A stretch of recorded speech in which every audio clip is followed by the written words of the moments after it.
Hey guys, I wasn't sure if I was gonna do any more unboxing videos and stuff. Uh, Probably won't. There's so many people doing them, and I just want to get started playing my things. Today's video, please excuse me. I'm kind of just woken up, but I was watching some videos today, just still thinking about. Oh, and this is a video about if you didn't know by the title about my Arkham Horror collection, the card game. And there's a lot of talk going around about the return to series of um, expansions that have been coming out. I was really excited about Return to the Night of the Zealot, um, and really, I thought it was going to be a one-time celebratory thing. I guess that was kind of naive on my part, but then seeing Return to the Dunwich Legacy, and then I'm sure we can expect to see further from all the deluxe packages, or for each cycle intro. But my collection has been mostly untouched, I guess. I mean, I'd been in my mind. I'd been wanting to discover the game with all my friends, and I mean, it's just we have amongst all of us. We just all have too many games, and there's always new stuff coming in. We have people who are Kickstarter junkies. I'm included. But I've recently dove back into my collection, and I'm really loving it again. But the storage has always been kind of in the back of my mind. Maybe I can get something official. I mean, that's what the return to stuff it looked really exciting. But I don't know if I could justify, $10 for that box. I mean, I know it's MSRP is $30, but you're getting a revised set of cards. You're getting upgrades to cards from the original core set or from the Dunwich Legacy you're up to that part in the series. I don't know. New deck of cards, or I'm sorry, updated deck of cards plus dividers. That's $20 to me, and you're paying $10 for the box. I have this here. I got this at a comic book shop that's near where I live, and I used to go to this place to get boxes for my Magic cards, and I mean it just makes sense. I'll open up in a second, but I mean, this box cost me $1. You could probably get it cheaper other places. I think $1 is. I forget how many cards this box holds. I wasn't planning on getting one of those humongous boxes that hold 2,000 cards or anything, or 10,000, I guess. The ones that are 3 times as wide as this thing. Wasn't planning to get one of those because I still wanted it to be portable. This is about a little bit bigger, a little bit longer than the shoebox, the standard shoebox. And it is the shoebox style, so I like it because I don't have to worry about, folding the flap over, and I've had problems where, the dividers are taller than the cards, and they fold over and kind of screw them up. I didn't want that. I wanted something that I could sit on top, just like the original game box, and I probably won't stack anything on top of it. Now I can press on it because I know what's underneath, and I know that the cards are safe. And I guess I've spent quite a bit of money organizing and protecting my cards. I sleeve everything. Well, not everything, but for the things I really enjoy and I don't plan on replacing if I don't have to. Or maybe living card games like this, certain sets, just once they become hard to find, sometimes they're always hard to find, or maybe the game company decides they don't need to make anymore, right? So then they become out of print, certain parts of it, and then what are you gonna do? So anyway, and then after watching a lot of videos for Night of the Zealot, just really debating whether or not I should get it, because I'm kind of like one of those folks who are like, yeah, I don't really need it, but oh man, it'd be so great to have all the cards. I think at this point in time, I'm just more interested in just having complete cycles. I just barely finished the Dunwich Legacy last night, and so I'm probably gonna start with the following. Like, I'm gonna go to the Miskatonic Museum afterwards later this weekend. So anyway, let me open the box.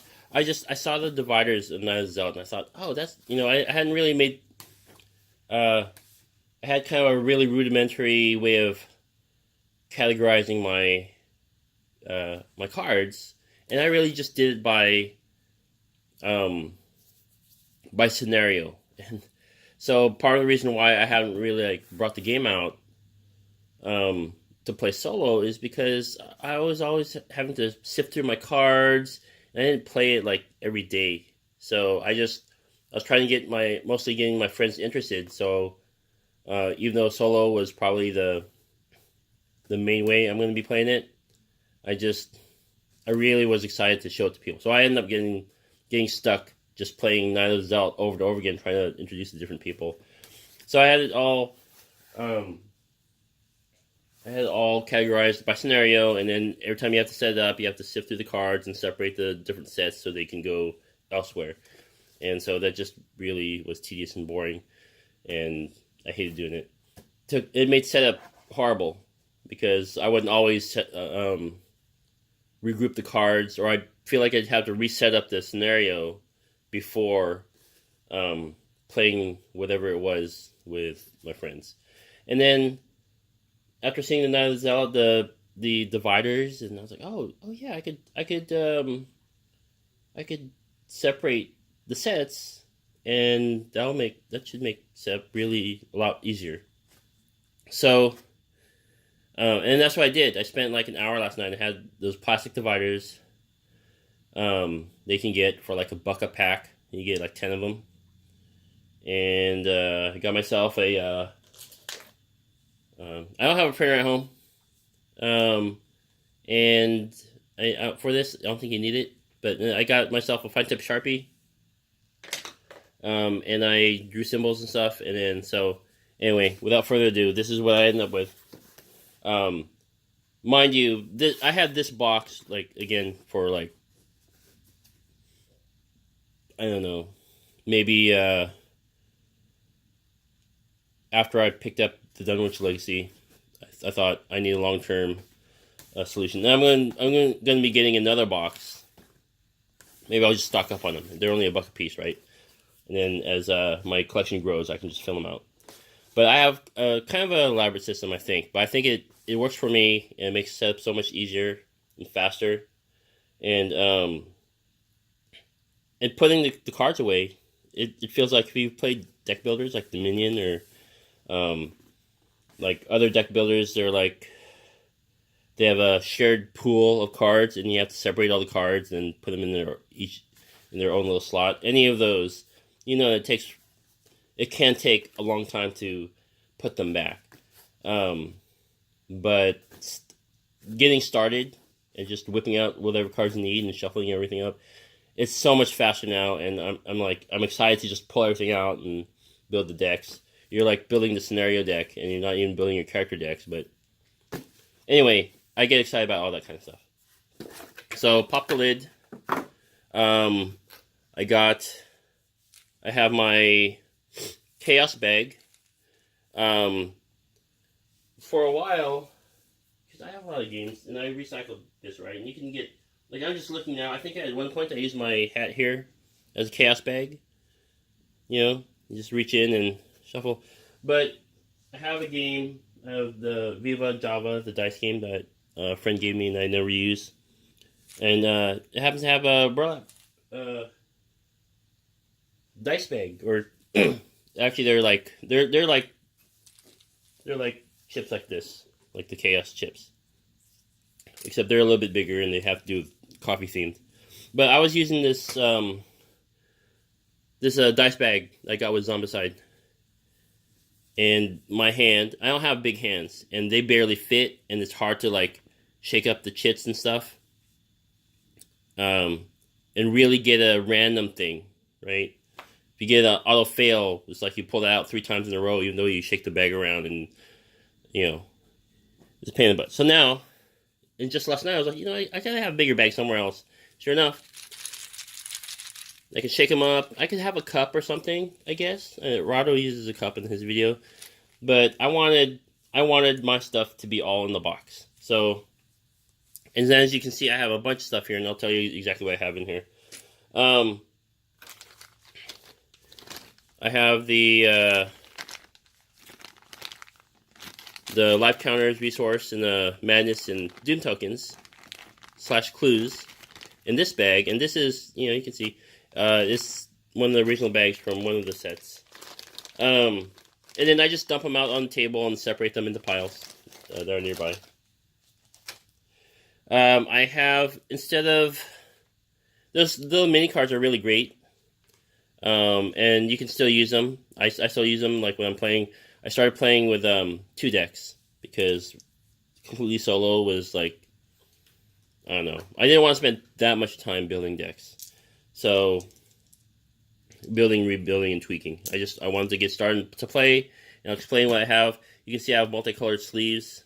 Those are the different character decks I have ready to go. And they're not all super great. I just built them because when you introduce them to people, and most of the people I introduce the game to, they don't want to have to take the time to build a deck, even if it's the suggested one in the box. So, I spent a good amount of time just figuring these out, and I have 6 of them. Yeah, and I've been using. They're color coded. I mean, I have I have Jenny Barnes and Roland here, and those are the two decks I've been using. But instead of I saw the minis come out, or I think I thought of this before the minis came out. But then I saw the minis come out, and they were super ugly. I was really pleased with the method I chose. But I have... And I know, it's a 1 to 4 player game, but I made 5 decks. And I have 5 different colored sleeves. Well, okay, I have 6. Oh, I must be missing a die someplace. Oh, that sucks. It doesn't matter. I have 6 decks. I have 5 colored dice. It's a 1 to 4 player game, so it shouldn't be an issue. These are just ready to go, but this is kind of a system that my friends and I figured out for, or a friend of mine figured out for when we played Gloomhaven, when we were playing his set. Anyway, I'll get back in a second. So I have a die that corresponds to I got 6. I don't know where I think the black. Nope, I got black there. Oh, I think I had a colorless die for the white deck. Or either that, or I thought of whipping that out at the last minute. Anyway, I have 5 dice that correspond with at least 5 of the decks I have. Right? I have yellow, purple, green, black, and red. Yellow, these are purple sleeves. Yellow, purple, green, black, and red, and then I have white there. So, I guess whatever the 4th one, 3rd one, yeah, I should have enough here. Whoever grabs white, they can just grab whatever extra color there is. But I use these as pawns to move around on the different locations, and then you can still flip your little mini card to designate who's taking their turn already. Oh, and then also I have foam from some other game that acts as a spacer. Don't get rid of these, folks.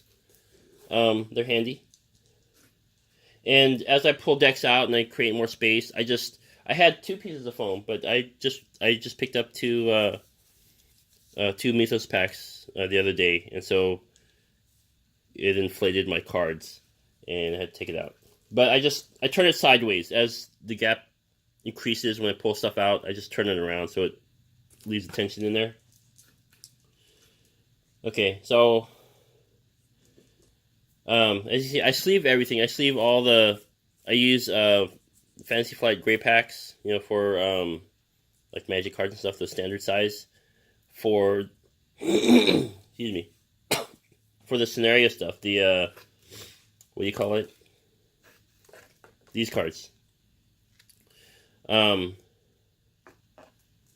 then I use penny sleeves. Because I think these are like the most premium I want to spend on sleeves, and they're pricey, right? You get 50 for $3 most of the time, $2.75, $2.50, somewhere around there.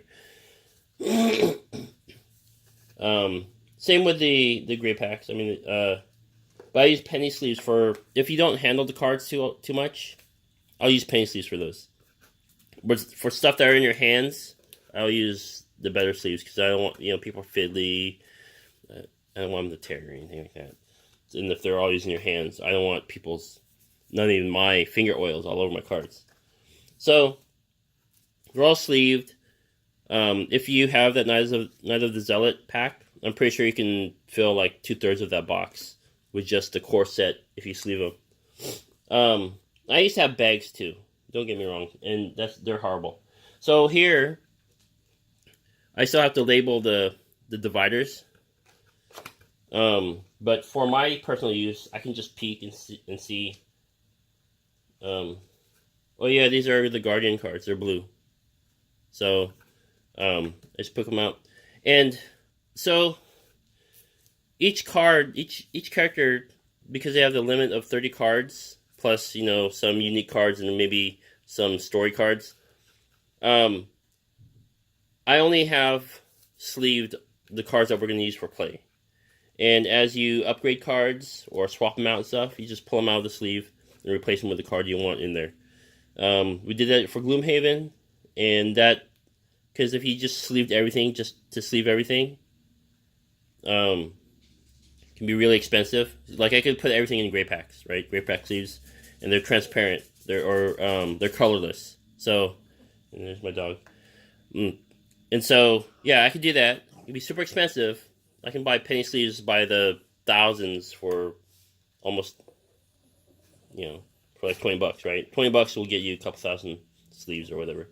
So, I can do that. And plus, I color coded everything here, so that wouldn't make much sense here. Because I didn't color code them to the. I have Roland. He's green, right? And he's a Guardian, right? So I don't have him color coded to the kind of player because obviously you can mix. Different characters can have different colored cards in their deck, so that just didn't make sense. Yeah, so I have none of my unused cards, character cards, building cards. None of them are sleeved, so that saves a lot of space. Then I have the different character cards. They do have sleeves. They're in penny sleeves. Oops, except for that one. Oh, I had to steal dividers from someplace. These are my weakness cards, I think. No, what is that? Oh yeah, these are my basic weaknesses. But my character cards, I do have sleeves. I don't know why they're in the standard sleeves. Oh, I have Marie Lambeau. I was trying to figure out where did I get her, because I couldn't remember. And I think what it was, because I read that she only comes in those novels, right? And I didn't buy any novels. I thought maybe my brother gave her to me because he went to like International Tabletop Day one day and probably got a promo pack. But now I come to think of it, I think a friend of his got one of those novels, and they don't play the game. So he's like, "Hey, you want this?" And I was like, "Yep, I'll take it." Anyway, so there's the character stuff, and I have extra sleeves. Around the white sleeves, I have Lola Hayes in here and then when I went back and rebuilt her properly, didn't realize she had like 35 cards in her deck. So I only had a few extra ones because I used the it's a pack of 50, and I used the extra cards for like other games. And now I have exactly 35 white sleeves, and I don't really want to buy another pack, but I might just have extra cards for the white player. Or I guess I could switch her to like purple or something. I have like all these extra green. Maybe I'll switch her to green. But I think maybe she was the original one because she has white cards. She's neutral, and she's got white sleeves on her. So yeah. Anyway, I'll figure it out.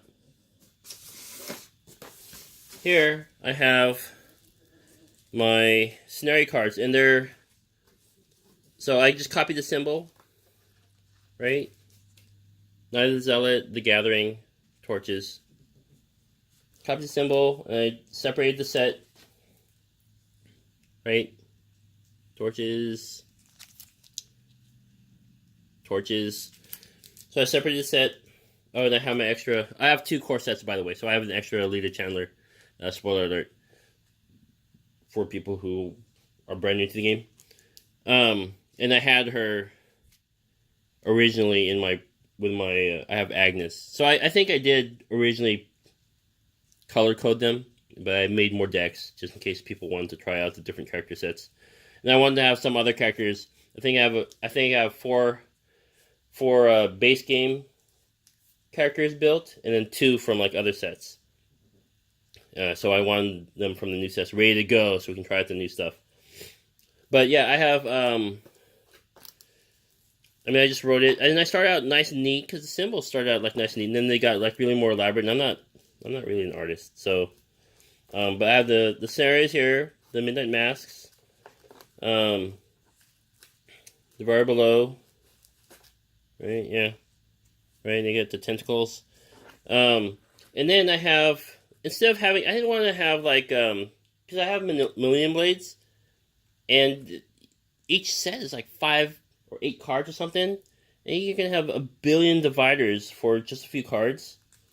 So I actually grouped them up, and I just did this randomly, just whatever made sense to me. And so I copied the symbols. These are what you can find in the section, and I threw them in. It's a nice chunk. Nice chunk of cards. Instead of having like, because some of these are like only 4 cards, 2 cards. Some of them, there's only 1 card. I'm not gonna give them a whole section for that. So, see, I just copied those, so I knew where to find them. Here's Dunwich Legacy Scenario 1, and the second one. So I have the Night of the Zealot, and I have the book somewhere else. But there's an app in the App Store, in the Google Play Store. I have an Android phone. I don't know if it's offered in iOS, but there's a Arkham LCG app out there. It's free, and it has scenarios. And the guy who or whoever the team, the guy whoever whipped it up, they did an awesome job. And so it's been really helpful here because I have misplaced my Dunwich Legacy, the scenario pamphlet. I misplaced it. I couldn't believe it. If you saw my place, you would believe it because it's pretty cluttered in here. So I've been referencing off of that and there's no spoilers. It's almost like the Dead of Winter app where like when you pull a Crossroads card and you only see what to read until a decision is made or something happens, and then your choices are like blurred out except for, or the results of your choices are blurred out until you choose one, right? So it's like that. It only shows you what you need to see, and it adds your notes to your campaign log and everything. I do have to refer to a PDF of the whatchamacallit? Well, of the scenario pamphlet. I do refer to that for like story details and stuff because it just seemed like some things were missing, and some things were like the app takes care of the scenario and what things you come next, but sometimes you wonder why this stuff. So I go back to the PDF and review in case there's some details I really want to have that I may have missed. So anyway, so I have Night of the Zealot, which are basically these 3 things, and then all the cards that go with it. And then I have the Dunwich Legacy, which is about right here. Then I have the next 6 Mythos packs right here. And like I said, I use the app for the setup. I've been using it, but if I need to, I can just pull out the pamphlet, and there they are right there. I guess I could have them grouped up somewhere else, but I like to keep it with the Mythos pack that is there. And it fits in the box, right? You throw the lid on, and it's not even, they're just underneath the lip of the side. And then I have the Path to Carcosa here. I jumped ahead because when I first got the game, I thought it was going to be like Lord of the Rings card game. I thought it was going to be more like that, because it said you could play each scenario separate if you wanted to. But if the story's important to you, you kind of can't. So I had bought the Dunwich Legacy, and I think a couple of Mythos packs in the middle, just because some of them were out of stock at my local game store. And then when the Path of Carcosa came out, I was like, oh, I'm going to grab that too, because I want more characters to play with and things. And then I go sit down to play it, and I'm like, they make reference, pull these cards out from this other set. And I'm like, I don't even have that. What are they talking about? And the story elements. And so I just closed it up, and I was like, I bought the rest of them, and I dumped all this money into it.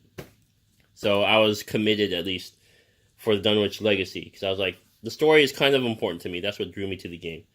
So, anyway, and then I just recently picked up the first 2 Mythos packs to the Path to Carcosa. And by this time, as many of you diehard fans know, I am 2 cycles behind, which is fine, because now I have, I'm not doing so hot in the Dunwich Legacy, so I'm definitely going to be replaying that again at some point.